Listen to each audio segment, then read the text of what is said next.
The Youth Fellowship Program, that is anchored by Pukar and Tata Institute of Social Sciences Center for Lifelong Learning, has its own origins in a seminal essay written by world-renowned cultural anthropologist Professor Arjun Appadurai. In his essay, Right to Research, Professor Appadurai argues that research is a specialized name for a generalized capacity to make disciplined inquiry into those things we need to know but we do not know. In Indian subcontinent, the youth embodies a significant proportion of our population today. Yet, it remains one of the most neglected and most vulnerable parts of the population.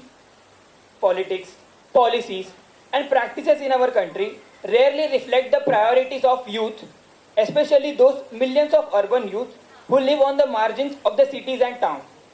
Therefore, engagements with the marginalized youth remains an important aspect of Pukar's vision. Pukar began its engagement in community-based participatory action research in 2005 with the Youth Fellowship Program. This fellowship, anchored in the principle experiential learning, Karke Seekho, aims to democratize research and knowledge production, thus challenging and changing the mode of knowledge creation, profiles of the creators, and ownership of such knowledge. The primary objectives of this Youth Fellowship Program are building perspectives of social realities that impact youth decision making and their lives, skill building, communication skills, research skill, employment related skills, building capacity of the community youth to become inclusive leaders, creating aware, inclusive, confident, and contributing citizens, Geography. We use community-based research as an ethical and effective tool for alternative pedagogy, advocacy, and interventions in the community and transformations.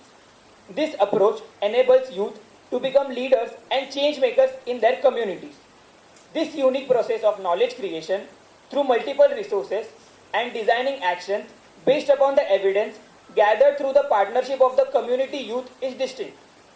It has a strong transformative power for social changes in the youth, their families, communities, and the society at large. The youth become critical thinkers, conscious, assertive, and contributing citizens and dynamic leaders of their communities. This enhances the quality of life for themselves and their communities. Thank you.